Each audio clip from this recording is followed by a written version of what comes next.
right. A little late today, man. I'm sorry. Listen, don't worry about it. Everything's gonna be fine. Everything's gonna be great. Everything's gonna be fantastic. Welcome to another episode of Victory Talk Podcast. We got a lot to cover today. A lot of stuff is gonna help you improve your money, muscle, mindset. Let's get the show started.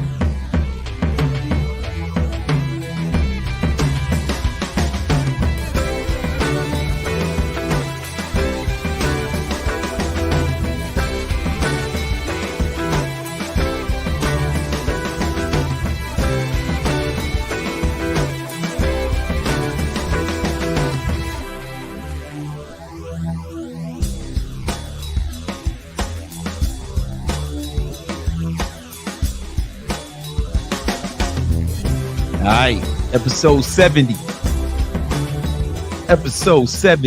of that Victory Talk Podcast.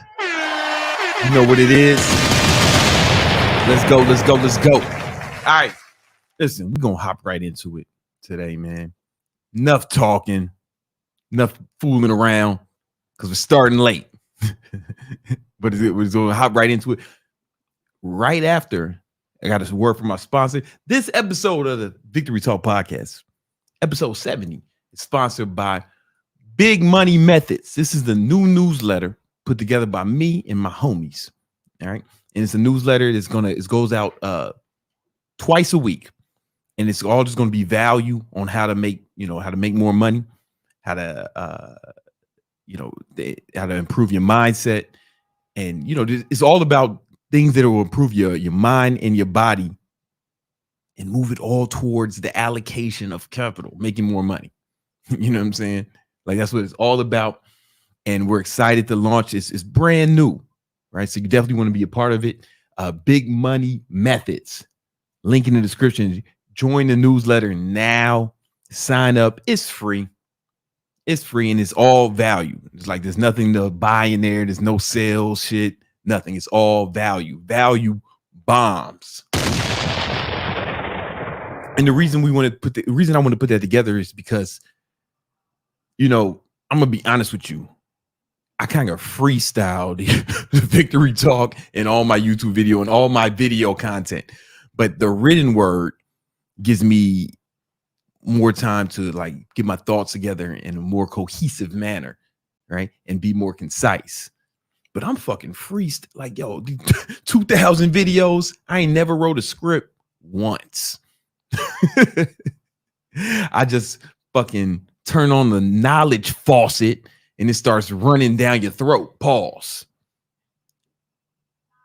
It just showers you with knowledge like a civil rights hose. You know what I'm saying? I just turn the faucet on. But the newsletter gives me an opportunity to really get my thoughts together, and it's super valuable. You know what I'm saying? Super valuable. So make sure you subscribe right now. Start what you're doing. Hit the link. It's free. Register. Big Money Methods. All right. Big Money Methods. That's the sponsor. You know what I'm saying? Listen, because that kind of goes into something I want to talk about. Okay, so here's what we're going to cover in this episode, right? Of course, we're going to have the homie Romulus come through with the market recap. We're going to talk about making money in the market. Boom, right? I'm going to talk to you about how to make money, how to get rich if you have a 9-to-5 job. But before that, I want to cover the 5 lessons I learned from networking, kicking it, hanging out with ultra wealthy people. And that's the subject of the first segment, Habits of a Winner.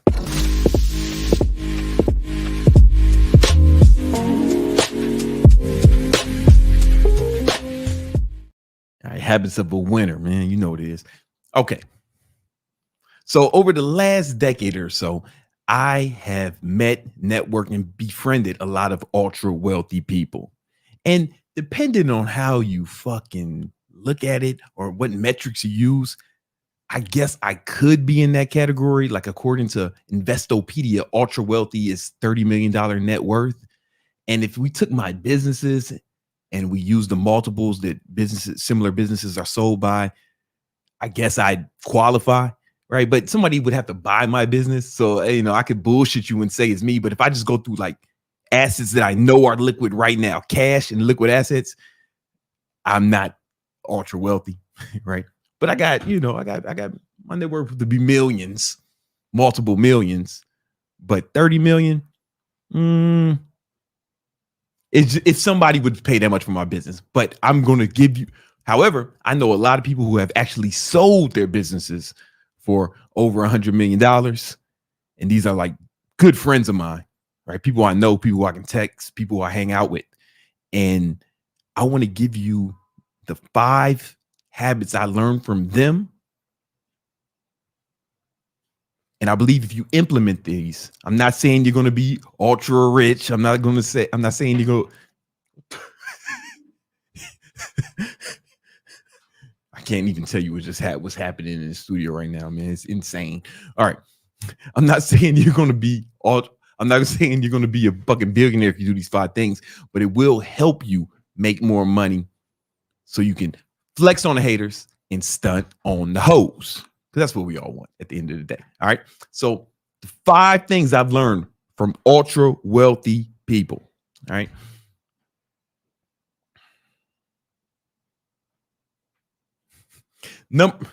Number 1, 100% of them are workaholics. Like when I hear people say, okay, no, rewind. Before I tell you about number 1. I told you, man, that's why you got to download the newsletter, man. I'm fucking freestyling this shit. All right. But before I get into number 1, I hear a lot of people and I see a lot of memes and they say rich people do this and poor people do that. And rich people do this and poor people do that. I know the motherfuckers who run those meme pages, those like wealth pages on Instagram. Those motherfuckers are broke as shit. They're motherfucking broke as shit. Some of them are fucking teenagers, man. They're just making shit up. My favorite one is rich people don't dress like this or rich people don't dress like that. It's like, bro, I used to work in the product store as a security guard. I saw rich people come in and buy fucking name brand shit and then go across the street to Louis Vuitton and Gucci and buy shit over there. Like I'm talking about, like what's the motherfucker, the CEO of Twitter? Old CEO of Twitter before Elon. I used to see this nigga all the time, man. Fuck is his name? Oh yeah. Jack Dorsey used to come in the fucking product store buying shit and go across the street buy a fucking billionaire, right? It's all bullshit. You know what I'm saying? These are the 5 things that I've seen. Oh no. Yeah, it's all bullshit because some rich people really fucking dress like homeless people, right? Fucking my boy Hermosi look like he's about to go work construction every time I see him. You know what I'm saying? However, his wife is always covered in fucking Chanel and Gucci 100% of the time.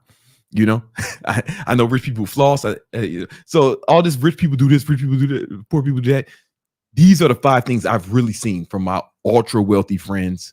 And I'm going to narrow this down to just my friends who have sold businesses over 100 mil. All right. And Hermosi is one of them. All right. Number 1, they're all workaholics, like 100% of them. All this work smarter, not harder. No. They work smarter and harder, like 100% of them. Straight up. I remember it might have been it was late 20, it was December 2019, towards the end of the year. And Hermosi hit me up and he said he wanted to work on something with me. And he said it was fucking Christmas Eve. Yeah, it was Christmas Eve. And then he said, what are you doing tomorrow? Like, yeah, it's Christmas, man, but I'll jump on Zoom with you. He's taking Zoom calls on Christmas. And I took him too, right? Because motherfucking workaholics. And it wasn't even fucking weird. It wasn't even weird. And it wasn't like discipline. We got to do it. Oh, man, it was sacrifice. No, we were excited to do that shit. And then the next day, he hits me up, says, yo, I already started working on it. I'm telling you, man, work of fucking holics. My homeboy, Jeremy, I don't know if Jeremy's worth $100 million, but he's super rich.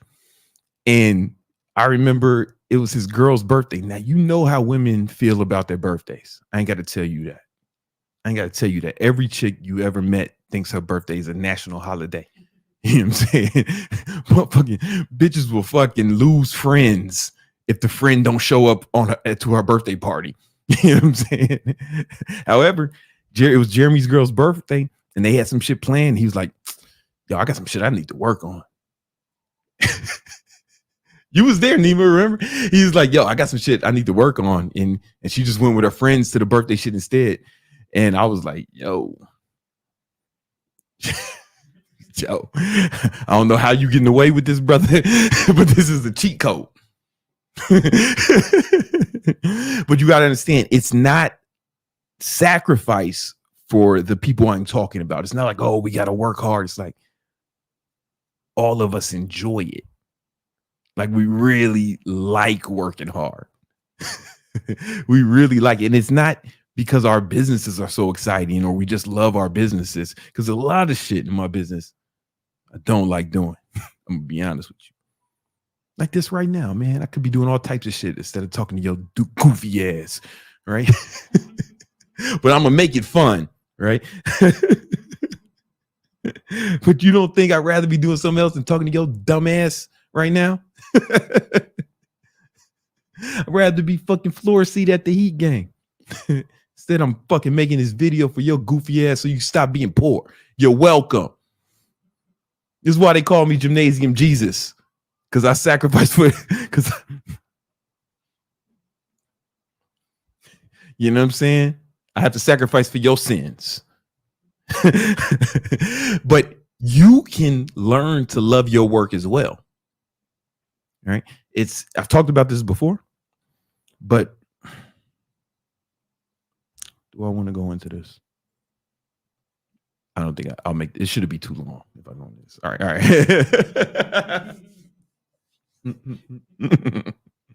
Scratch that.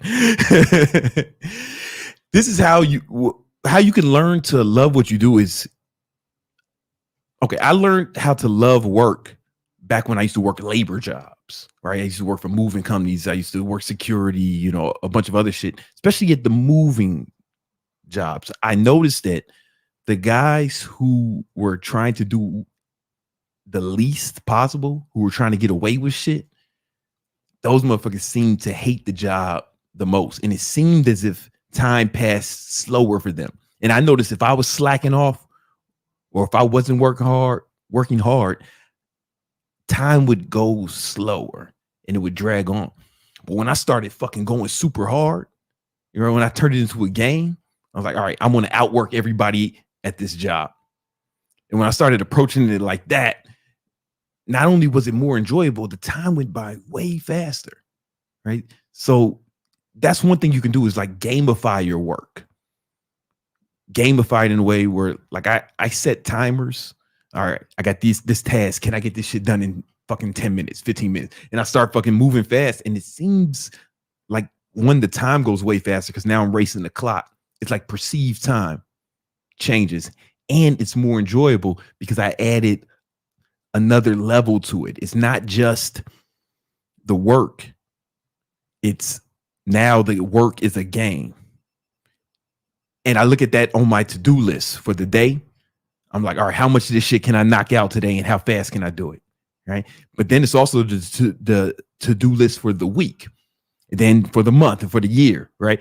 And I have other videos on goal setting and goal planning. And I'll probably, I guess before the year's over, we should do a goal setting video. Right. But when you're like attacking these goals, you start to gamify it. And when you start to like knock out certain things, you start getting closer to your main goals, it starts getting like kind of exciting and accomplishing these things, scratching these checking these boxes of things you have to accomplish. You get like a little rush of dopamine and it becomes addictive, right? And you have to train yourself to be addicted to that. But that's what you need to do to become ultra wealthy. That's what I've seen. And maybe when people get to the top, they start chilling and shit, but they're all workaholics. The second thing I've noticed from all my ultra wealthy friends is all of them understand finance. like they all understand finance. All this rich people just like this, poor people just like that. Motherfuckers make Hormozy's wearing a tank top. But he knows fucking finance. He knows how to read balance sheets, income statements, cash flow statements, gross profits, profit margins, conversion rates, lifetime value of customers, cost of customer acquisition, right? I don't care what you wear. You know what I'm saying? You can be dressed like a fucking SoundCloud rapper. You can be wearing a fucking dashiki. You can be wearing a suit of armor. If you understand finance, you can make it. Finance is the language of the rich. It's not what's on your back, it's what's in your brain. You get what I'm saying? And if you understand finance, you can buy whatever you want or don't buy whatever you want, but you have to understand finance. When you watch Shark Tank, and I hope you guys are watching Shark Tank if you do watch TV. It's like one of the only shows worth watching. And Shark Tank might be the only show I watch aside from like sports, like live sports, maybe some ESPN, some Sports Center, but like Shark Tank's the only show I like to watch. And you know, when the entrepreneur is giving his pitch, nothing fucking matters until he starts giving his numbers. And if you see the motherfuckers who don't know their numbers, you already know that motherfucker's not going to get a deal. Or if the numbers suck, the numbers is when the fucking pitch really starts. They do all that wacky shit in the beginning. They're dancing. They got a little skit. No one gives a fuck about that. Tell me the numbers, motherfucker. You got to understand finance. You got to understand accounting. And every ultra rich person I know understands finance. Finance is the language of the rich. Finance is the language of the rich. All right. Now, here's something I've seen with my friends. We can find exceptions to this, but with number three, the third thing I've noticed from my ultra wealthy friends is they're super nice to people and super kind to people. I know we have this image of the rich asshole or the rich jerk, but I just haven't seen that in real life. You know what I'm saying? I've met a few of those guys, and I kind of always know they're probably not going to last. And typically they don't. All right. I've been in this game for over a decade. I've seen a lot of people come and go. And almost all these guys are super nice people. I'm talking about the waitresses, servers, everyone they're around.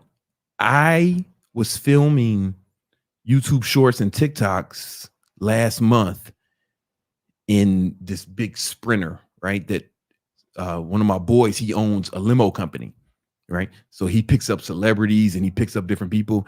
And he said that the more successful the person is, the nicer they seem to be.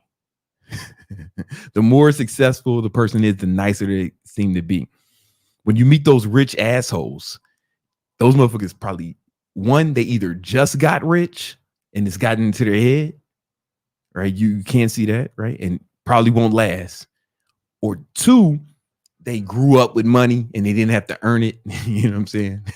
But the guys who are self-made, they're so nice to waiters, waitresses. I see this shit all the time.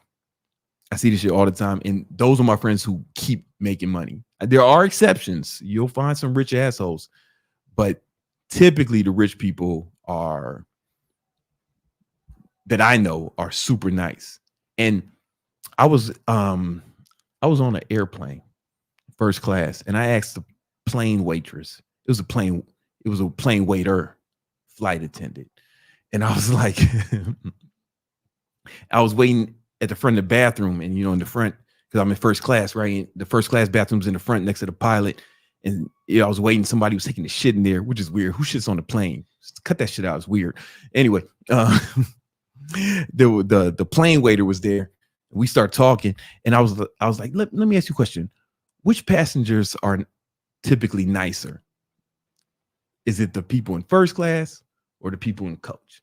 And he said, oh, without question, it's the people in first class. They're so much nicer. I don't know why that is, but it's just something I've noticed.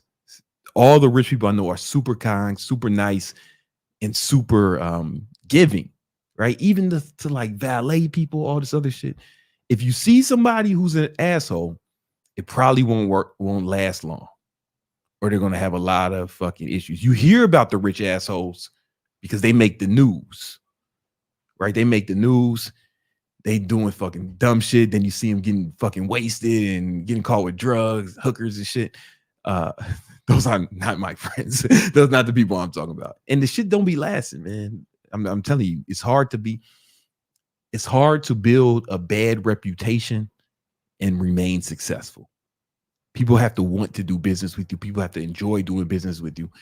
And then here's something weird. Here's something that you may not know. Think about the people you're competing with. What would they do to stop you? Right? What would they do to stop you? Now imagine you're competing with like real formidable opponents. Do you really want to fucking make enemies with people who are fucking rich? Do you really want rich enemies? And I think they know that. You know what I'm saying? I think they know that, and they don't want to be fucking assholes or deliberately make enemies with other rich people, because listen, man, this shit they can do. For real, this shit they can do to each other. It's kind of like, if you know everybody got a gun, do you really want to start a fight? You know what I'm saying? Do you really want to start a fight? And as you become more rich, you have to be even more cautious. Like I'm not trying to piss nobody off. I'm not trying to get into nothing, and I don't know who else is going to be successful, right? Like if I'm mean to some guy and I don't know him, but he comes up and he becomes rich and successful, now I got a fucking enemy. You know, it's like I'm kind of always on guard a little bit, but you have to be at the top. Like think about, like sometimes when I see celebrities in the news, oh, he did this or he did that, or this person's being sued for this, I'm like, did he really do that? Like how much would I have to pay a girl to say she did it? How much would that cost me? Like you grab one of these OnlyFans girls and send them to this motherfucker, and then she says something to him. Like how much would that cost me? I don't know. I don't think it would cost that much, especially if I had real beef with him, or like it was like, or if like him going to jail would make me money. I'm just thinking about that. I wouldn't do that shit. I'm just saying somebody might, right? So if a girl ever fucking DMs me, I just immediately assume it's one of the fucking ops trying to kill me or get me set up.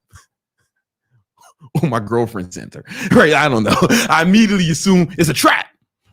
So you just gotta be nice to everybody. I don't know. That might have been a little tangent. All right, let me go back.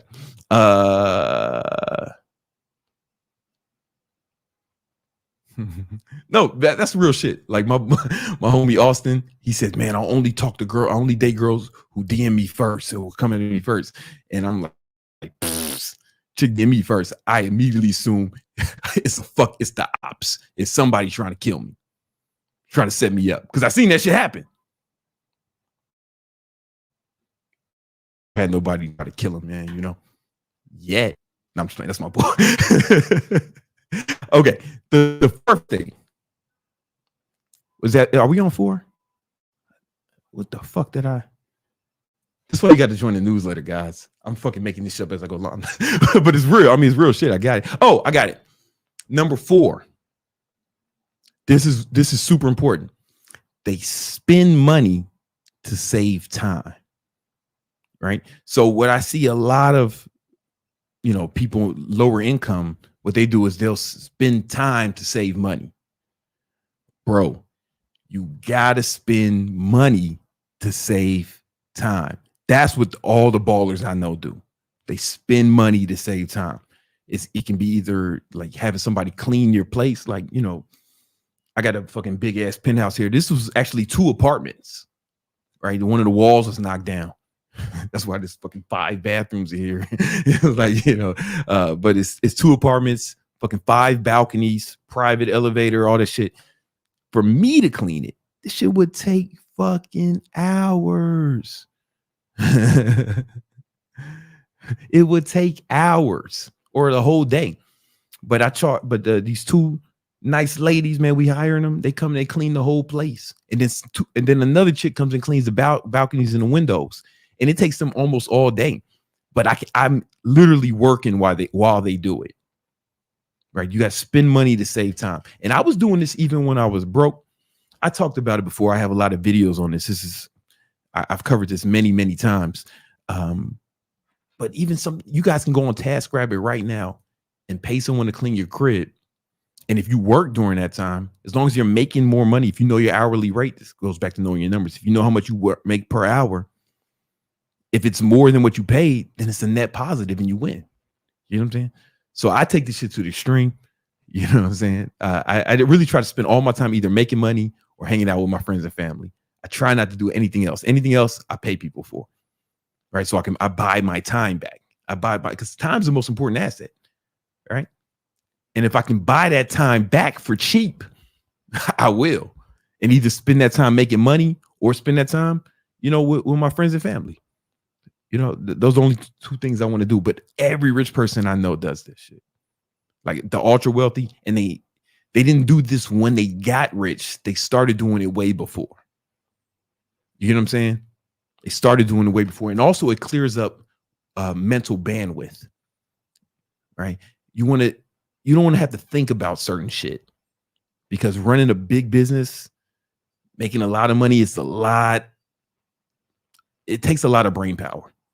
Right. So you want to limit the things you have to think about. This is why you'll see a lot of guys wear the same clothes every day. You know what I'm saying? Like you'll see a lot of guys wearing the same clothes, Steve Jobs, Zuckerberg, all that shit. It's because it's like one less thing to think about. Right. One less thing to think about, and they can use their brain power on the important things. Right. So there's also that as well. All right. And then the fifth thing I've seen from all my ultra rich friends, the fifth thing I've seen from all my ultra rich friends is all of them are always trying to improve, consistently trying to get better, trying to improve, whether it's learning more, reading, studying, or even just asking other people, like, what can they do better? Like my homie Moneyberg, when he does a presentation or something, the first thing he asks me every time is like, all right, what could I have done better? Like he doesn't want me to kiss his ass. He doesn't want me to tell him how great it was. He said, what can I have done better? And he's always done that. And he's always looking at what they can do better. And every guy I know who's high level is always asking, man, what could be better? How can I improve? And they're trying to make constant improvement every day. And if you do that shit over a significant amount of time, right, it compounds. Right? Talk about how money compounds, but like improvement compounds, skills compound. It doesn't add, it multiplies. You know what I'm saying? And if you're constantly trying to get better, never rest too, because that's the thing. You never know. Here's the thing. Some people, they get successful and they stop doing what got them there, and they rest on their laurels. You know what I'm saying? They start like chilling, partying, and those people always fall off, which goes back to my next thing, workaholics, right? You can't be doing it. I mean, that goes back to the first thing I say, they're all workaholics. Like it gets to a point where you're not doing it for the money, you're doing it because you like doing it. You get what I'm saying? You like the game, you love the game. But they're trying to do it better every time. They're trying to they want to keep improving. Right. So for me, that looks like I'm studying like a few hours every day. I'm practicing different skills every day. Like I'm always trying to level up, because it's not addition, it's multiplication. I mean, the skills don't add to your abilities. They multiply your abilities.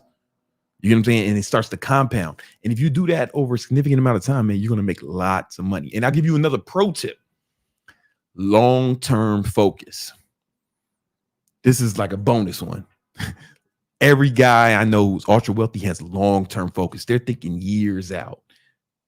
They're thinking sometimes decades out when they plan their goals. It's not, hey, where you want to be this time next year. No. It's like, where do we want to be 10 years from now, 20 years from now? Right. And it's difficult to do if you're broke, if you're struggling to pay your bills, because you got to think about this month. Right.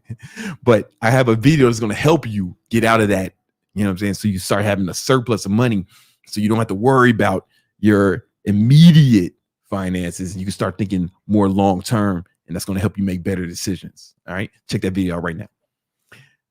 We got a super chat. We do. We have disqualified dad. All right. Been watching a lot, picked up loads of game, like getting to bed on time, midnight here in UK. Respectable, of course. Great insight. You know what I'm saying? Shout out to UK. You know what I'm saying? Shout out to London's one of my favorite cities, man. Shout out to all the roadmen out there in UK drinking tea. Drinking tea and shit, man. You know what it is. I fucks with you. Even the black guys drink tea in London. I didn't know that till the first time I was out there. I was like, oh shit. I ain't never seen a nigga drink tea till I went to London. But that's cool. I fucks with it. Is the homie we still waiting? Oh, Romulus not there? All right, no problem. Oh, Gymnasium Confucius. Let's chase victory. Let's chase. Hey, man, you know what it is. Guys, I want you to make sure we're going to take a break. What I want you not take a break, but I want you to do right now, if you haven't already, subscribe to the new newsletter we got, Big Money Methods. This is a newsletter that's going to come out twice a week, and it's all about content that's going to help you improve your mind and your body and your mindset, right? To help you get more money. It's all about you getting more money. It's the whole purpose of the newsletter. Me and the homies put that together. Its sole purpose, it only exists to help you make more money. And we're not going to try to sell you anything in the newsletter. There's nothing you can buy. It's all free game, right? And you may be thinking, Brandon, why do you want to do this? Why are you doing this? Well, because if I can help you make some money, it's down the line. If I ever sell something, now my fans got some cash. or at least I get the props. Even people tell me, oh, Brandon, you changed my life. All right, cool. I like that. I like the props, and I like the fucking I like what is it? Oh, okay. That's what it is, man. So listen, stop what you're doing right now. Hit the link in the description. Subscribe to the newsletter. Serious, man. It's like we're putting together something really special there. It's really gonna help you a lot. Oh, then we got a super chat, man, from the homie Blackjack. Blackjack Mastery. Mm-hmm. What type of reels should a business create daily on social media to scale? Informational and lifestyle? How many per day and what length? Okay, so I'm glad you asked that about like the reels, right? So it's not even just reels. What you want to do is reels, right? And you can use the same video and you can put that on TikTok, right? And then you can also put that on YouTube Shorts, right? The trifecta, the same fucking video. You know what I'm saying? Now, what style, what you should put, you said the entrepreneur, right? So first you got to think about what your niche is. And when I think in niche, when I look at it, it's like who you want to help? Boom. What problem are you going to solve for them? You know what I'm saying? And then, oh, what happened? It's good. Can you see it? The cable connection, what happened? Uh-oh. Is it back? Hold on, give us a second. Whoa. I lost the iPad. Let me undo it and then do it again. Because I have to draw this shit out so it makes sense. See if we can get the iPad. Get the connection connecting. 1 second, guys. Hold up. It's good? All right, cool. Oh, but it's black. Just disconnected again? What the fuck is that? Do we need to get a new one of these things? I mean, not now, man. I mean, like, like, do we need to buy one, you know? Yeah, so maybe we buy. Just tell me whatever this shit is, and we'll get another one. Cause this can't go on. Blackjack, I'm trying my best to answer your question. Blackjack, 1 second. You still don't see it? All right, fuck it. All right, we got to figure that out at some point. Yeah, fuck it. You know what I'm saying? Like it's fucking taking too long. All right. So you want to think about who with your niche, like who you're trying to help. Like get real clear on who the target market is and what problem you're trying to help them solve.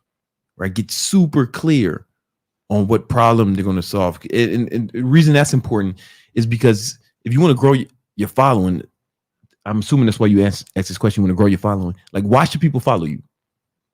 Like, why should people follow you? If you can't answer that question, you won't grow your following. Right? So you got to be real clear on why they should follow you. What are they going to get out of following you? And the best way to do that is to have a problem that you can help them solve. Right? And then you got to get clear on how you're going to help them solve that problem. Like, what does it look like from you, from your perspective? Like, what do you have a special methodology of helping them solve that problem? And then once you answer that, boom, you make content for that person that helps him solve that problem in the way that you do, with your special sauce, right? That's how you should start off to grow, right? And then once you get like big like me, don't do what I'm doing now, right? Because it's different. Like I'm playing a different game than you were playing, but to start, it should be all content for a particular person to help them solve a particular problem in your particular way. You get what I'm saying? And once you get big, then you can start like pause. Then you can start like branching out.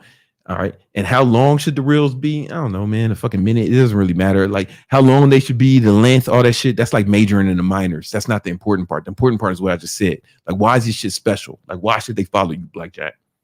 Why should they give a fuck about that video? Right. And then why and why should they share it? Right. That's how you're going to grow. People are going to share it. Right. Why should they share it? Right. How many a day? How many fucking good videos can you put out a day? Do that. If it's 20, if you can do 20 fucking excellent videos that people are going to share a day, then fuck do that. Right. If you can only do one, then do that. If you can only do one a week, then do that. You know what I'm saying? Like we don't sacrifice quality for quantity, at least not at the level you're at. Right. But all that shit is kind of majoring in the minors.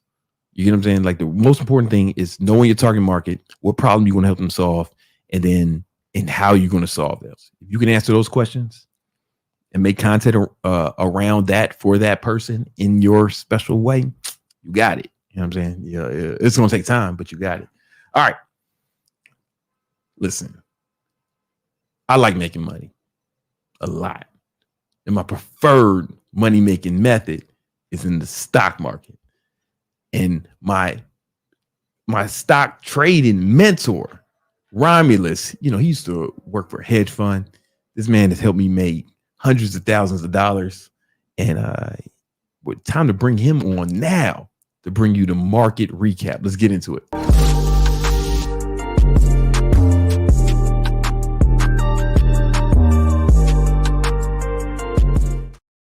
Romulus, what up, man? Good evening, Brain. It's been a couple of weeks. I had to take some time off. I missed you, buddy. Hey, man, we miss you too, man. And the market's been acting crazy. I can't wait till you put your charts out to show us what's been going on. Absolutely going to be doing that. And before I forget, tomorrow, 4:15 Eastern in our Victory Unit Discord, make sure everybody that you are checking in with us. We're going to be doing a free event over there. We call it Trader Town Hall. That's tomorrow at 4:15. And before I leave today, Brandon, remind me that I got one more announcement for everybody that's tuning into the Victory Unit podcast tonight. And as always, when we do this here, it takes me a second to kind of get this loaded up, but we're about to do that. All right. And here we go. I like the orange shirt, by the way. It's kind of thanks, cool. Man. You don't often see orange in December. Come on, man. Listen, man. We'll be greedy when others are fearful. You always have to be thinking differently if you want to get massively ahead in life, because doing what everybody else does is going to get you what everybody else gets. You're taking notes, man. Start with that. All right. Yep. Well All right. said. So markets are digesting the move up here. This is mostly November over here. November in the one that ended here just a week ago, one of the bigger single month advances that we've had in market history dating back quite a long time. So it's kind of just absorbing in that in here. You see most of the market kind of looks similar. Okay, NASDAQ and the tech stocks a little bit lower. Okay, the small caps jumped up a bit and they brought it back a bit here. So if you look at the S&P, that's the main one to be paying attention to. Kind of hovering in here for the last couple of weeks, again, after that big November jump. But there's some things going on over here that are starting to say, hey, you know, there's a bit of an animal spirit that's starting to wake up here. And can it last? Can it have follow through? Well, for the past 2+ years, these moves have not had follow through, and we'll show that here in a moment. But if we do have follow through, and the best way to describe this is it just feeds on itself. That's why they call it animal spirits. A bull market just kind of, it's like a fire that just more fuel, depending on the time, slowly, sometimes rapidly, has more fuel added to it. And then it just keeps rising and rising of its own fuel run there. And that's what we're looking at here. Again, if it's got that ability to follow through. And it's very, very critical right now, Brandon, and everybody listening, to not just jump in because Bitcoin's jumped up a bunch here in the last couple of weeks and say, okay, it's all right, we're all good. The animal spirit's all, because it's been going on for 2 solid years. It's been going on for, this is like trench warfare. And it's been 2 solid years we've seen this. But I will say that what we've seen the past couple of weeks has been a little more animalistic than anything I've seen in the past 2 years. So let me just throw that out there and chew on that for a minute. Okay. All right. It's possible. And a couple of things that are showing this, we'll go to the small cap. Now, again, they gave back, they were the biggest loser today in a day when a mixed market. Some things were up, some things were down. But the small caps were down a fair amount. But this jump right here, forget about yesterday. The jump right here, this came on Friday. Powell was talking, who is the Federal Reserve chairman. He was talking about the possibility of raising interest rates some more. And if not, if they don't raise them, they're certainly not going to be in a position or a mood to be cutting rates. And that's what he's talking about. It didn't matter. The market just, I don't know, heard what they wanted to hear, and they pounced on what they wanted to hear, and they went with that. And you got to go with what the market's going to do, not with what Jerome Powell says. It's what they're going to do. I only care about what people do with their money, not what they say they're going to do with their money. Or in Powell's case, what he says he's going to do with our money. It's pretty easy for that guy to flap his gums because, you know, it's our money he's talking about, not his own. All right. So this was impressive. Okay, the small caps have been decimated here. They've been the biggest losers in the past 2 years. And this was an impressive run. And you can see, too, that it also had a good volume jump that came along with it. That's important. Ignore that volume because that was when we had something else going on. But here, that was an important run up in price and volume as well. Okay, so we've got that happening. We didn't see that in the S&P, but the small caps, again, are the ones that have been the most beaten down. And this is an area, again, this is the area where this has suffered the largest amount of losses over the previous 2 years. But if you really see a bull market take hold, then speculation will start to increase. Okay, you remember, Brandon, remember all the SPACs from 2 and 3 years ago? I remember the SPACs. Everybody had a special. Matter of fact, one of the big ones that's still alive out there is this little guy, Virgin Galactic. But there were hundreds and hundreds of these things. Okay, they're still around. Some of them, a lot of them have disappeared. But that's the epitome of what it can look like in a bull market for small cap stocks. Things like that just start to really jump. You get all that speculation. When investors and traders are in a mood to speculate, to take on greater levels of risk, this is where they will go. They'll go to the smaller cap arena. That's where they can get the bigger investment returns. So that's what they want. They want to gamble. They want to press their luck. They want to increase their exposure on the risk side of the balance sheet. Then this is where they're going to go. Well, this is an impressive move.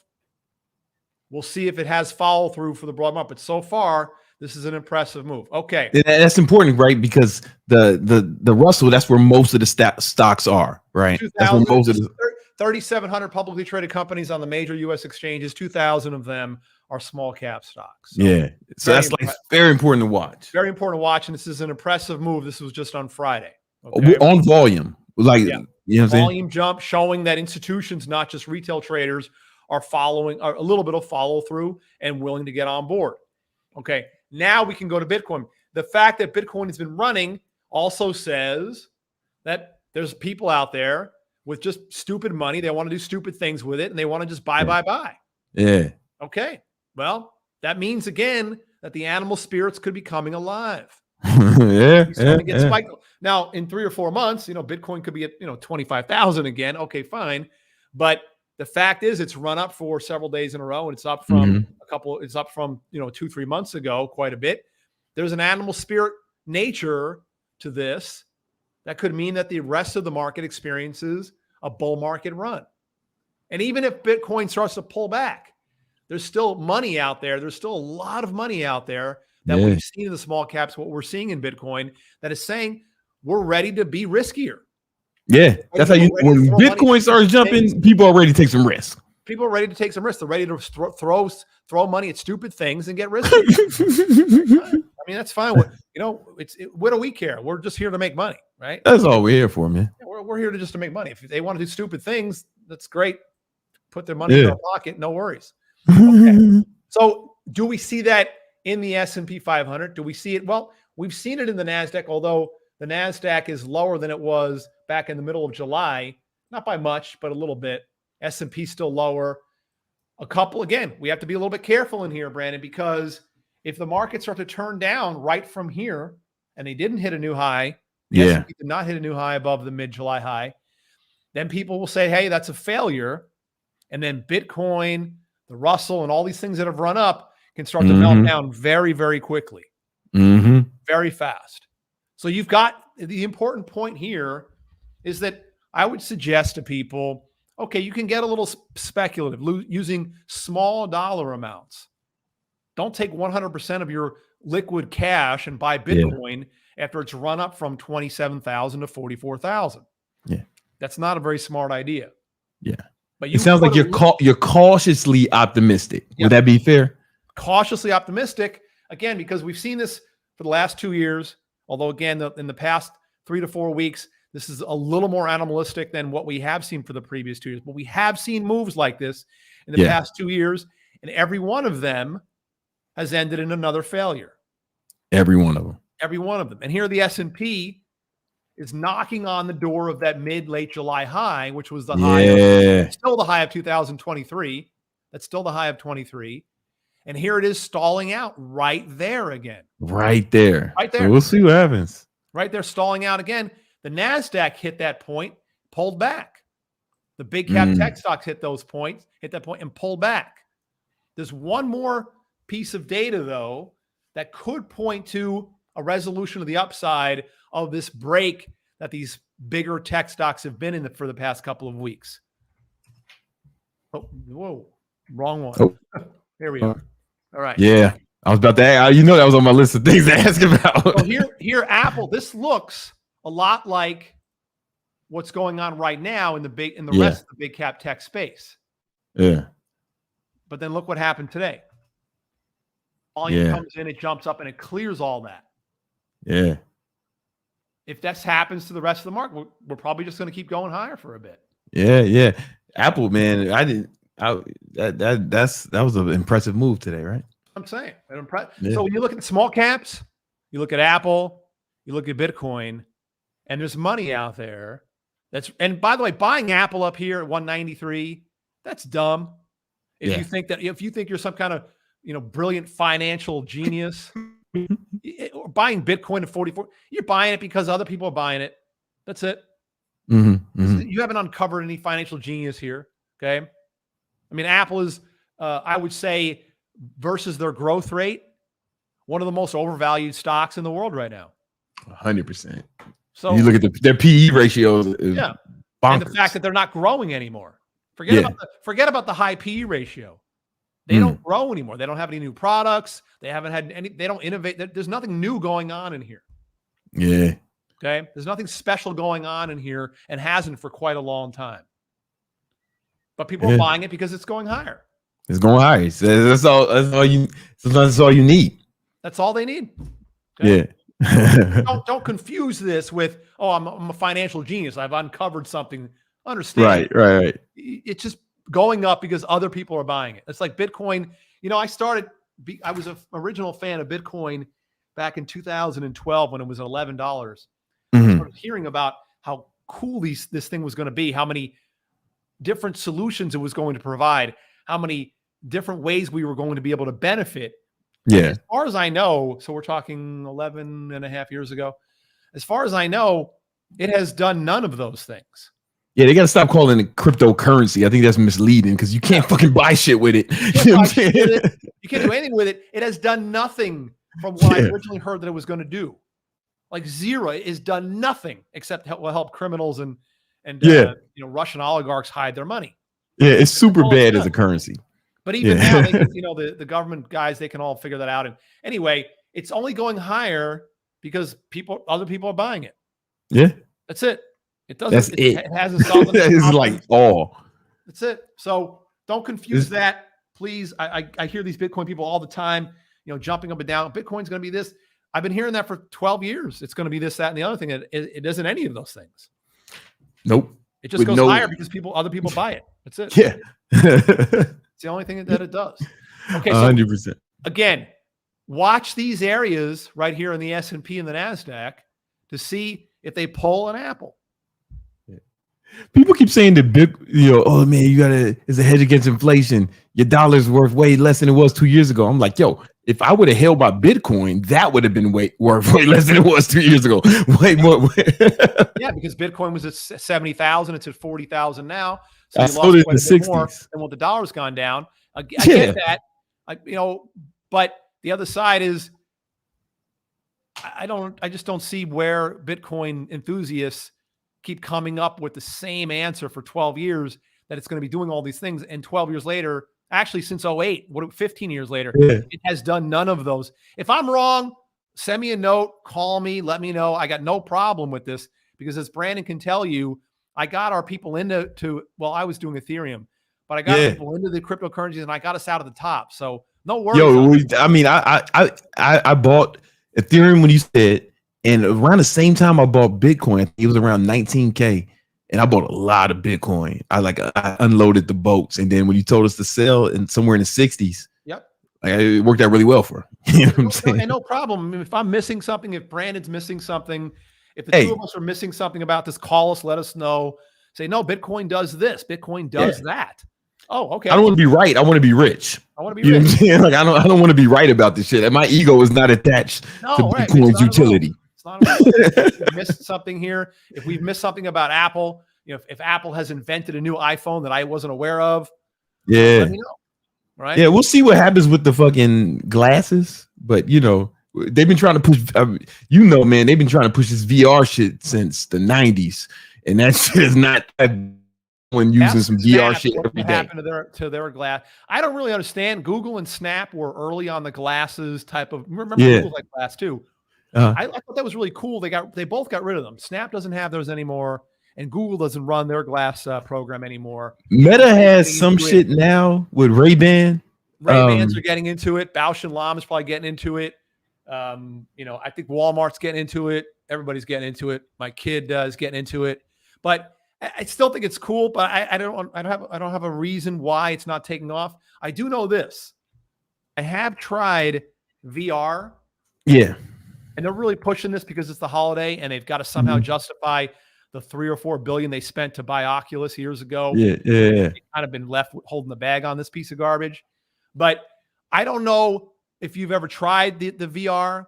Yeah, I have Oculus. I have Oculus Pro.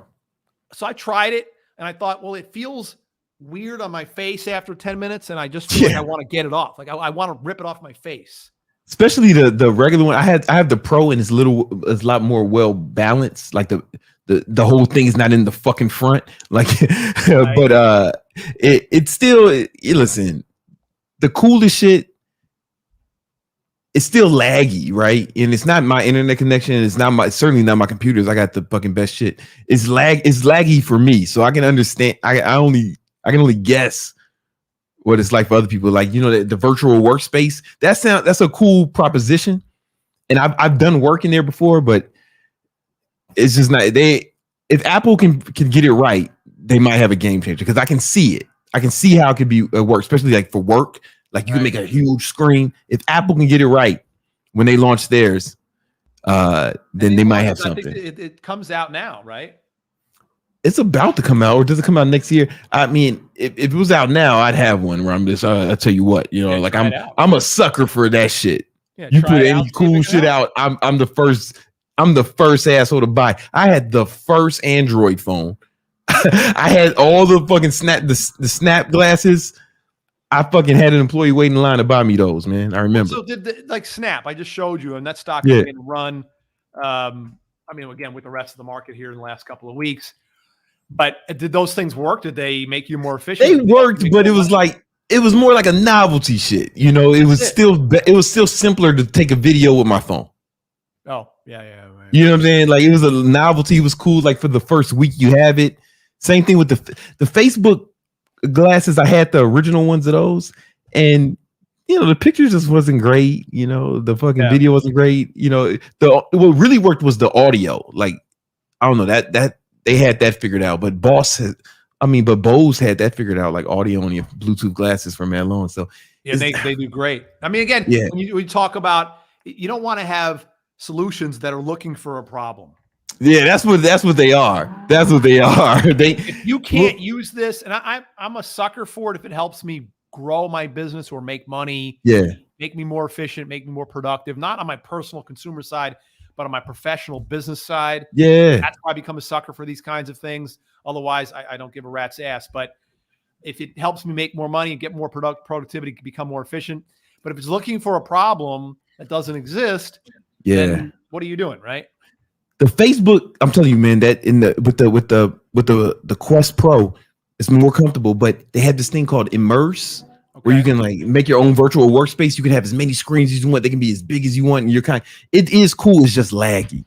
Like if Apple can do that right, then they'll have something. I think, you know. All right. Well, we'll keep an eye on that for sure. Yeah. Speaking of Meta, this stock drops another day or two. I might be buying that.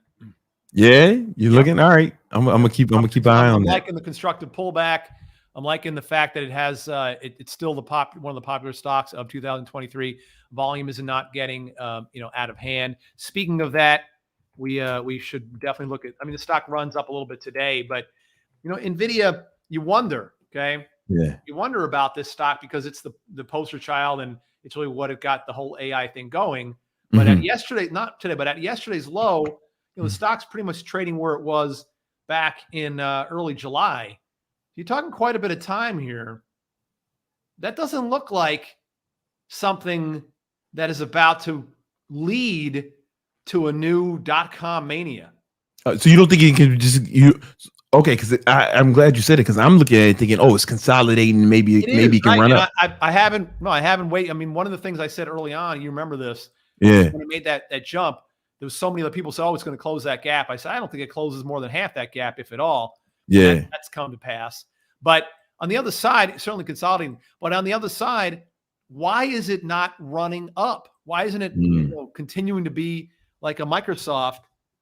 Okay, Microsoft pulled back the last couple of days, sure. But why isn't it continue to be that? Why is it here 5 months later and it's still stuck? These are questions you got to ask. Okay. They're important. Part of it is federal government cracking down on the chip companies selling chips. That's right. They're trying to sell it. They say you can't sell them chips to China. You can't sell those chips to China. I got the Chinese stock market up right here. Which, by the way, I've been meaning to take a look at this one from a longer term perspective. China was a big investing drawback in about 10 years ago. This thing was up at $100 and something a share, and now here it is, 23. And it just can't get out of its own way. Yeah. I mean, this is really it's not to a point where the Chinese government is going to attack Taiwan to steal their money, nothing like that. But I don't know if it gets cut in half again over the next 12 months, there's going to be a serious problem for that country, if not already. It's not already. So that is a development. And there's a lot of professional, not so much retail, but a lot of professional money managers have been sucked into the China story for the past several years only to get washed away. So gold, this is an interesting one too, because this broke out to a new all-time high, both closing and then runs huge. And then right when it started pulling back the other day, I started, I said, oh, I'm going to nibble on it in here, right around in here, right around in here. It's okay. It's pulling back to support. And I'm going to, probably in the next week or so, buy a little more of this one because this is a long-term breakout. I mean, this sucker has been consolidated. Talk about consolidation here. Let me look at this one big picture and then we'll wrap it. Okay. So hold on. Let me get more. All right. This is back in August of 2020. Yeah. That's August of 2020.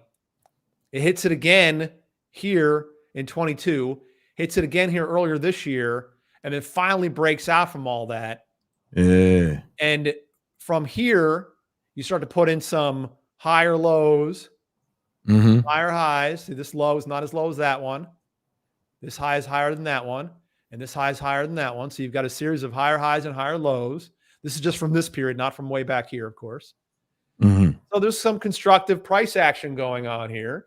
But keep in mind that this has been going on for over 3 years. Okay, 3 years and a couple of months. Yeah. So it wouldn't surprise me that it takes a year, 2 or 3 years to fulfill a much higher destiny. And based on the traditional tenets of technical analysis, the pattern that we see here does have a much higher price target on it over time. Yeah, it does. Like it does. So it might be start building the gold positions with it. It might be time to start building. And again, just like if Bitcoin falls from 44,000 and then let's say in 3 weeks it's down to 38,000, you say, okay, now maybe I'll get in. Okay, fine. I wouldn't take 100% of your money and put it into it. I'll trade anything, man. Yeah, just put some money into it. Make some money. But don't think again that you're the evangelized Bitcoin chieftain that you're going to put all your money into it because 38,000 could turn to 28,000, could turn it to 18,000. And you're sitting there. We've seen it, man. We've seen it mad times for sure. Right. Well, thank you, Romulus. I appreciate you. The stocks you kind of covered the stocks I was going to ask you about. Oh, well, good. That's kind of what we're here for, Brandon. Come on, man. Listen, join the Victory Unit, guys. Romulus, you doing a Trader Town Hall tomorrow? Tomorrow, and that's going to be 4:15 Eastern. But the announcement I wanted to make. Oh, what's up? A week from tomorrow. Okay. Wednesday, December 13th. Okay. At 7:00. Let's go. We are doing our next free webinar. Oh, come on now. Let's go. Me, you, and Greg, man. And we got to apologize. I know a lot of people, like hundreds of people, were attempting to join us a couple of weeks ago, and we had a technical difficulty on our end. Our fault. I personally got to take responsibility for that. That was my team. There was a miscommunication on my team, but we got that solved, and we're double checking it this time. So, and the reason I bring that up is because all the people that we unfortunately, and we're sorry that we couldn't get a chance to communicate and teach and have a good time. Join us next week, the 13th. Yeah. All right. We won't have it fixed this time. We're going to double check it. So let's get that done right before the holiday, and then we can ride off into Christmas with a big, fat, profitable smile on our faces. Come on, let's go. Yeah, let's give Romulus a round of applause. Thank you so much, brother. Before I get into the next segment, next thing we're going to talk about is how to get rich while working a 9 to 5. But before I do that, I think we got some super chats that should be addressed. We have Steve. Big Steve. I read in Think and Grow Rich that you need a definite purpose, but I have no clue what inspires me to the point where I can become obsessed with it. Yeah. How do I figure out what my purpose is in life? Well, I think you just need a goal, and then you try to figure out, viable paths towards that goal. You know what I'm saying? And set a goal big. I think a lot of times, what's my purpose? They think about like what they should do, but I think you think about what you want to accomplish, and then work backwards, and then try to look for viable paths that lead you there. And the beauty of it is, if you set up like a big goal, there's tons of different paths you can go down, right? It's kind of like math, right? Like, fucking 3 + 3 is 6, but 3 × 2 is 6 as well. You know what I'm saying? 7 - 1 is 6. There's infinite different ways to get to 6, right? So your goal is 6 in this analogy, right? There's tons of different ways to get there. You got to start looking for paths. So first you got to find the goal, get real specific about that. And then you start finding the paths to get there. You know what I'm saying? And I wanted to say you something. Don't fall into the trap of looking for something you love. Like don't do that, because you can learn to love anything. See, when those of you who've ever played an instrument, right? What do you like to practice? You like to practice songs you know. You don't like to practice the shit that you don't know. You want to practice shit you're good at, because once you get good at something, you enjoy it. So you can actually learn to love anything if you get good at it. No shit. Like some people love doing crossword puzzles. I can't spell to save my life, right? So that's not my love, but crossword puzzles are not like exciting, right? But they're good at it. They've gotten good at it, so they enjoy it. You can learn to love anything if you get good at it. So focus on skill instead of focusing on like loving some shit. That's a trap, right? Love can be learned. You know what I'm saying? Ask one of your Indian friends. They know that, man. They were told, hey, man, you marry this person, learn to love each other, man. And that shit works. I seen that shit work mad times. The homie Mahinder, my boy Herminder. You know what I'm saying? His parents told him to marry this chick. They learn to love each other, man. And they like really love. Like when you see them together, it's like some real shit. You can learn to love anything. All right. What else we got? Alpha loss. Mm-hmm. Alpha loss. That might be alpha los. It might be, or it's loss. I don't know. I like them both. Either or. Hey, Brandon. What up? I know you have mentioned briefly using nicotine to help with focus as a nootropic. Nootropic, yep. Nootropic. Mm-hmm. How has it helped you specifically in situations, and what's your opinion on using it as a first timer? I got a nicotine patch on right now. Right now. I'm always wearing a nicotine patch. This mad study shows that nicotine increases cognitive abilities. Listen, I'm not telling you what to do. YouTube monitors, I'm not telling them to do this. I'm just telling them what I do. Matter of fact, don't do it. YouTube monitors, I'm telling them not to do it. I'm just saying what I do. Right. But you can like look up the studies. Matter of fact, everyone's favorite white science man, Andrew Huberman, has a whole 2-hour episode about nicotine, the benefits. The problem with nicotine is the way people consume it. Cigarettes. But it's the smoke that kills you. Right? It's the smoke that kills you, not the nicotine. Right? Nicotine is addictive, though. Take that into account. But it's cheap, man. I'm addicted to all types of shit. I'm addicted to fucking air, water, food, flexing on haters, stunting on hoes, right? But that shit is cheap to me, right? So it's only some of being addictive is only a problem if you can't get it or can't afford it. Nicotine patch is super cheap. I heard Hormozy say that it's like Adderall. That's clearly a man who hasn't tried Adderall because it's not that good. But it does help increase focus and it improves cognitive abilities, man. It's a fact. It's a fact. Yeah. But I'm not telling you to do it. In fact, I'm telling you not to do it. Is there another one or not?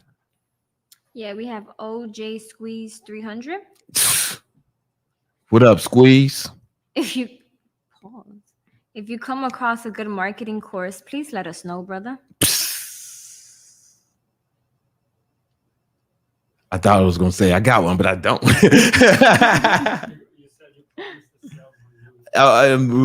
Did I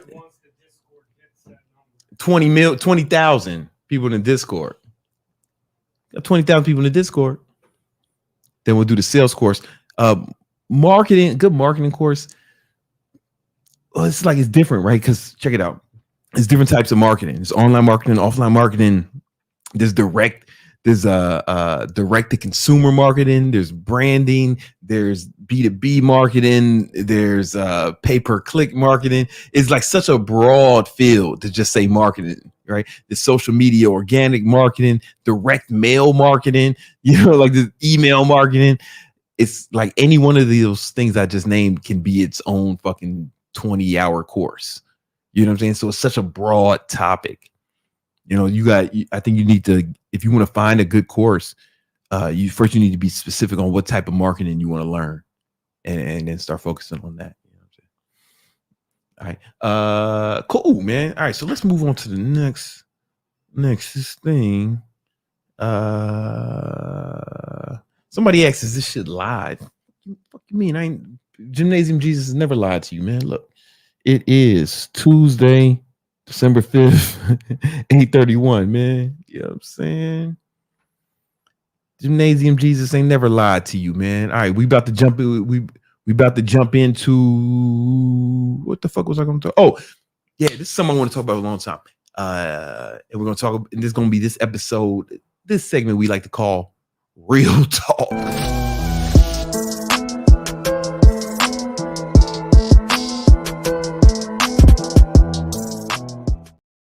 That beat is hard. That's hard. That's harder than the other one. Anyway, real talk. All right. So this is a big misnomer that's prevalent in society, that you can't get rich if you have a 9-to-5 job. And I want to say that that's wrong. I want to show you that's wrong. And I want to show you how you can get rich even if you have a 9-to-5 job. I've known people who've done it, and I'm going to share with you what I've learned from them. Now, I used 9-to-5 jobs to help get the capital I needed to start my own businesses, right? But the problem with starting your own business is risk, responsibility, and having employees is a fucking headache, a nightmare. I mean, not my video guys. They're the best. I'm talking about all the other ones. The guys editing this video, they're amazing. I wish all my employees could be like that, but alas, that's not the case.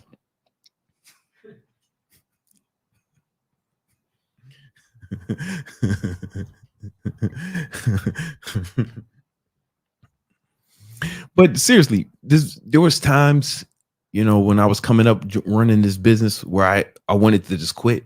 I wanted to quit. I wanted to quit. And I think every entrepreneur has that. But you don't have to have your own business to get rich. And I'm going to show you how you can do that right now with a job. All right. So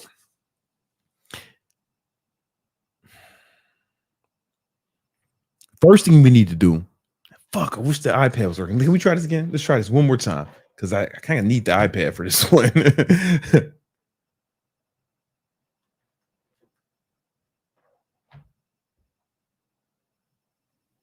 What is it? What we got going on here? It keeps fucking, look what it's doing. It's acting so crazy. No? Ah, man, I want to share this with you. I don't know if it's the iPad, brother. All right. Well, fuck it. We just got to do it without it, man. It's live. This is the problem with having a live podcast. These other motherfuckers, they don't do it live. They ain't got it. Now, Nima, sit your ass down. We're not fucking around with this technology. I appreciate that's what I'm saying. The video guys are the best. All right. I'm going to show you how you guys can do it right now. All right. So the first thing you need to do is understand that the relationship between your expenses and your income. All right. Very first thing you have to do to get rich while working a 9-to-5 job is to make sure that your income doubles your expenses. Right. And there's different ways to go about that. Right. First thing you can do, you can obviously lower your expenses. Right. So what I've been doing for almost a decade now, you can watch old ass videos of me talking about this shit, is I use something called mint.com. And I have all my accounts. Everything is linked to that. And I track all my spending and categorize it every day. Right. Every dollar I spend and every dollar I make. kind of like tracking my macros with my business, right? Kind of like the way I track my macros with my body, or I keep a scale with me and I weigh all my food. Even when I go to restaurants, I treat my finances the same way because it's actually more important, right? And every once in a while I catch things that I need to cancel, right? And when I was first starting out, I really tried to lower my expenses to as low as I can as low as they can be, while maintaining comfort, a certain standard of living, right? So you got to lower your expenses, get your expenses in check, but maybe your job, you're not making enough, right? Even if you do that, you're not going to be making enough to have your income be twice as much as your expenses, right? So you might have to get a second job. You guys know my story. I've told it a trillion times. I used to, after my father killed himself, I started waking up at 4 a.m. training people in the gym. And then I would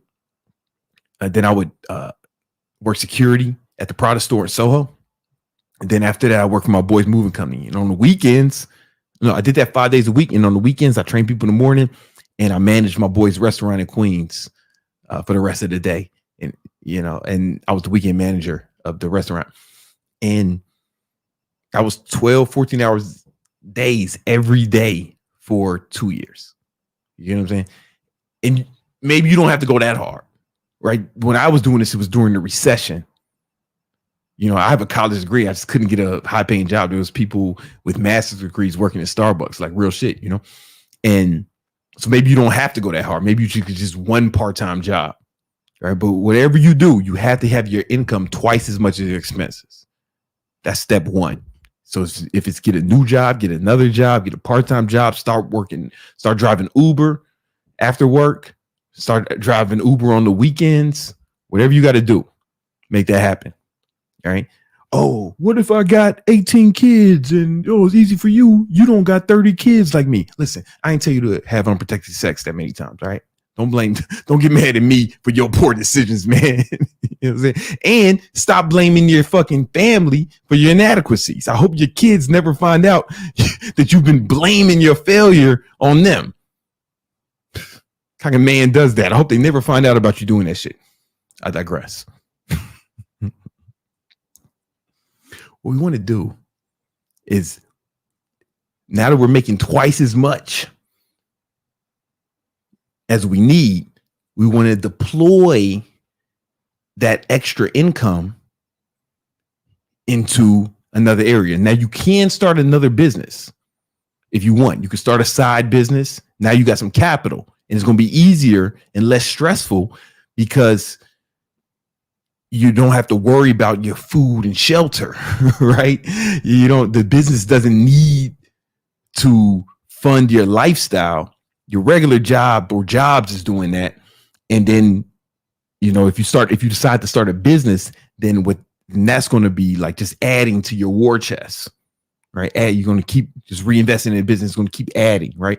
Or if you never want to get another job, or if you never want to start another business, because it is overrated. I'm going to be honest with you, man. It's overrated because of like the risk. 80% of businesses fail. Invest that other half, right? Real estate, stock market. Those are your only options, like probably at this level, right? Real estate or the stock market. And for example, let's go. Let me pull something up for you.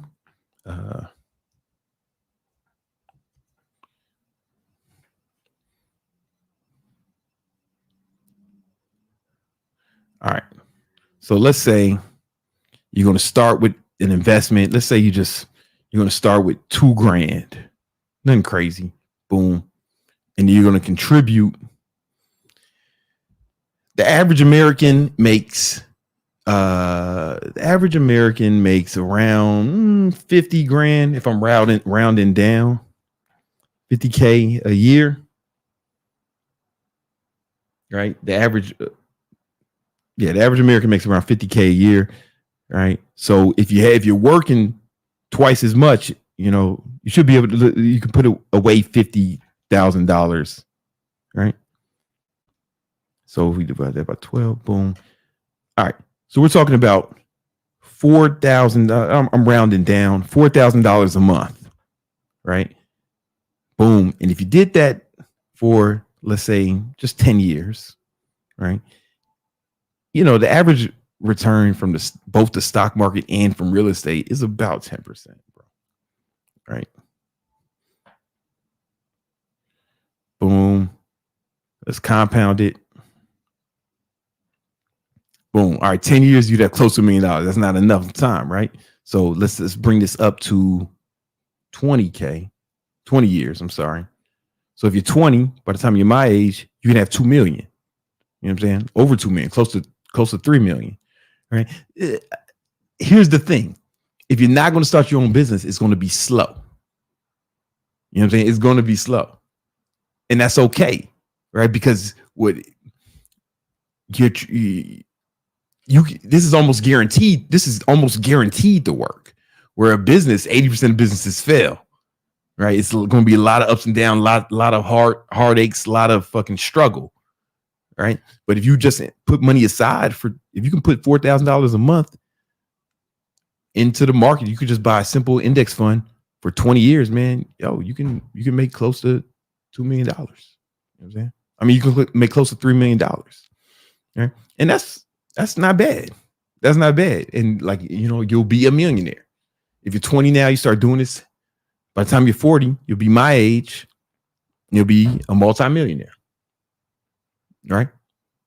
Like anybody can do this. Anybody can do this. But that's just what it's going to take.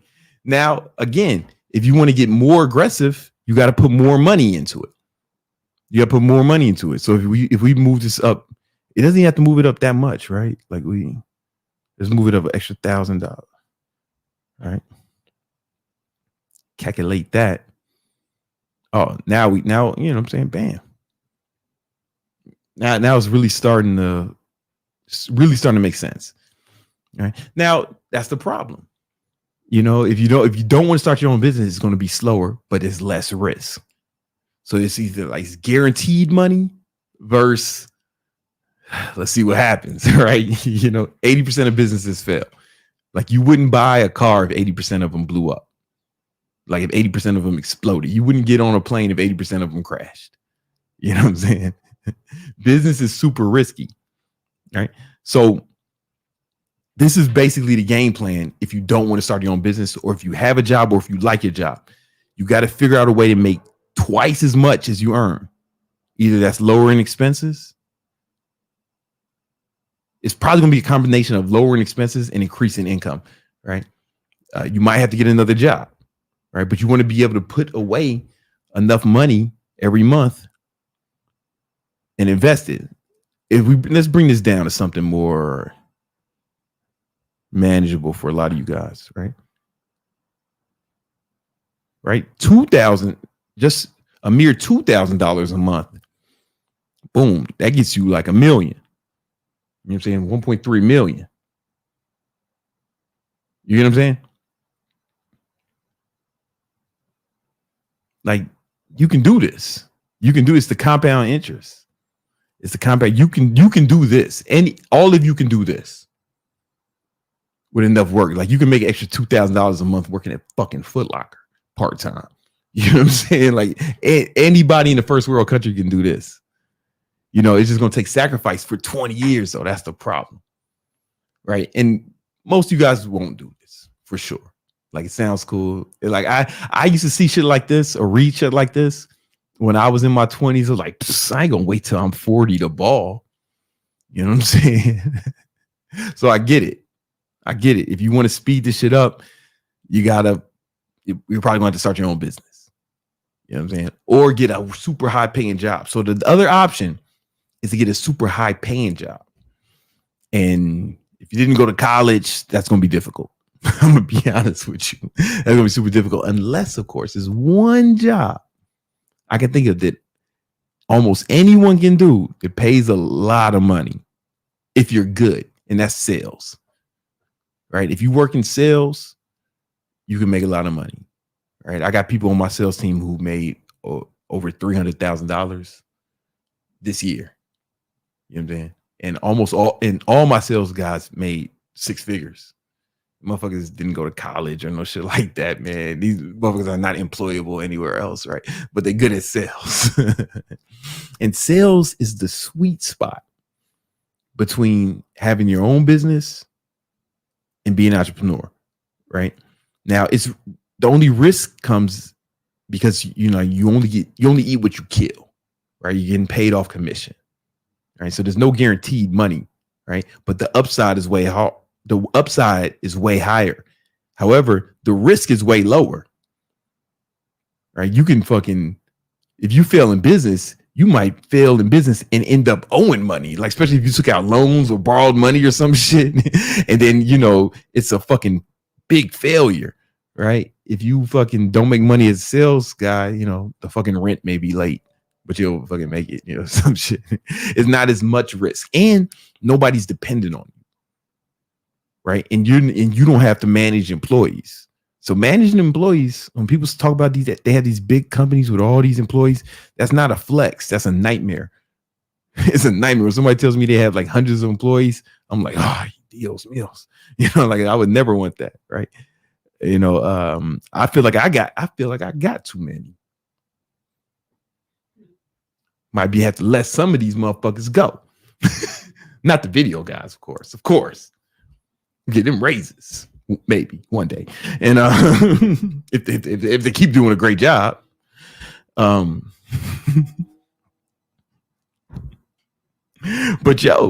it's like when you have employees, like having a bunch of kids, right? If they have a problem, it's your problem, right?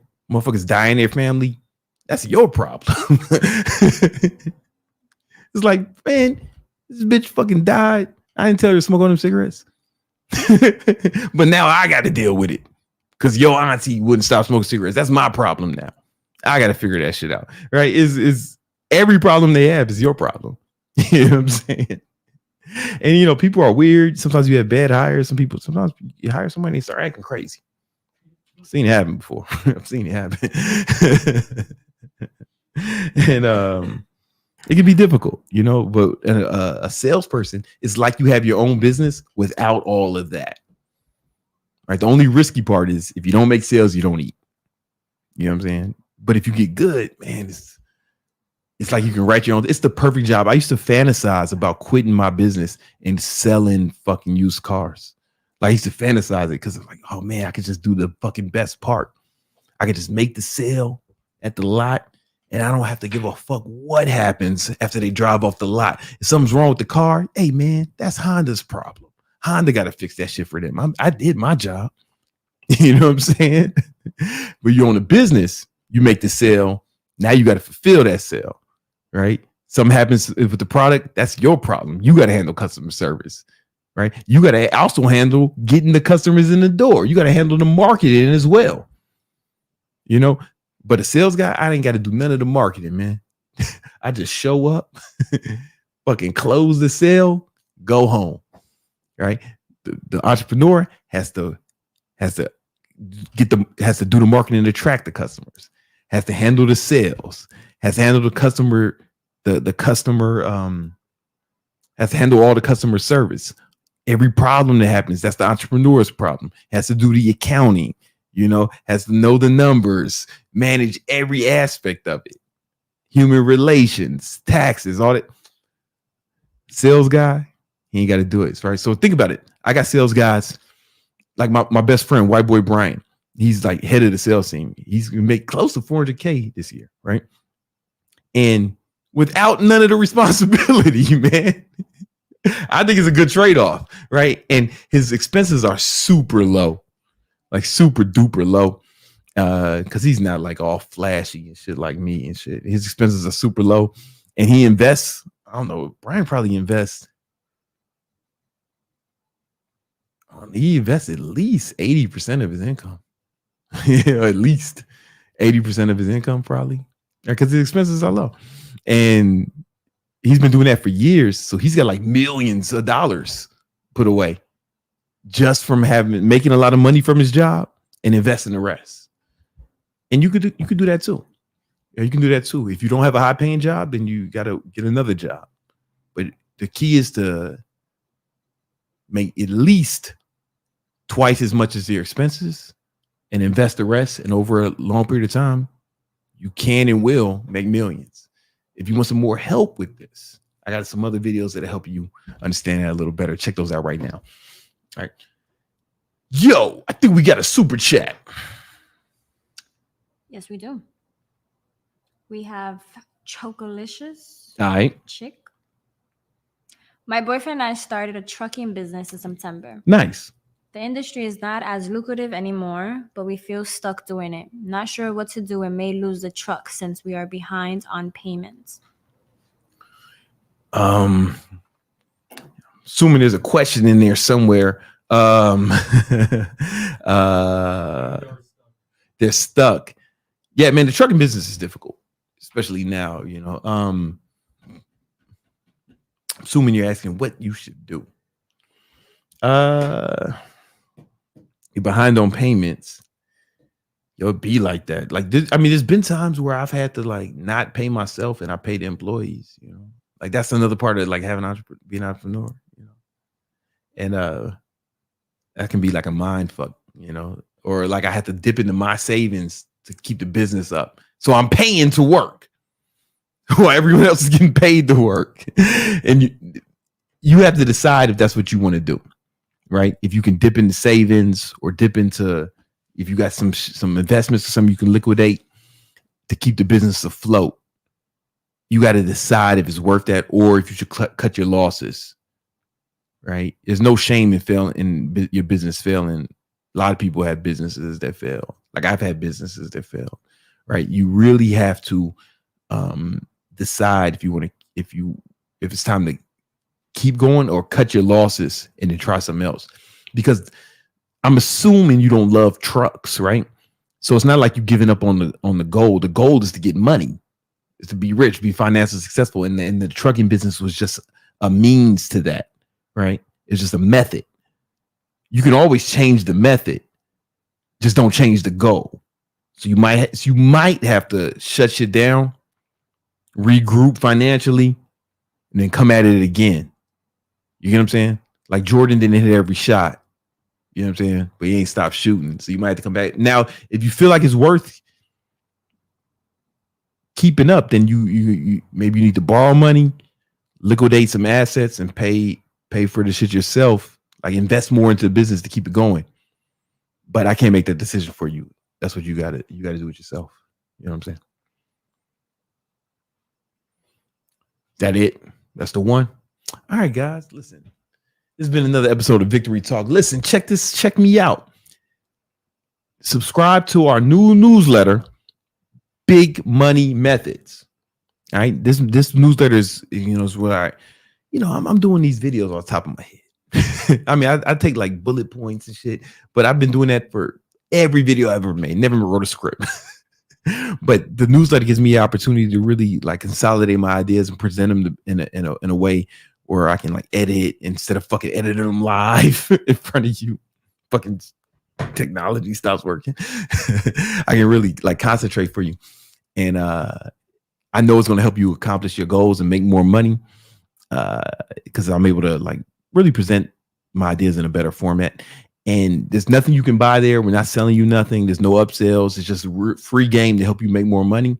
Because if I have a bunch of followers with money, eventually, if I have something to sell, you'll buy it. So I got to help you guys make money first. So that's my goal. That's my goal. Download the newsletter. And we do this every Wednesday. No, fuck. Never do it on Wednesday. We do this shit every Tuesday and Thursday at 7 p.m. All right, peace.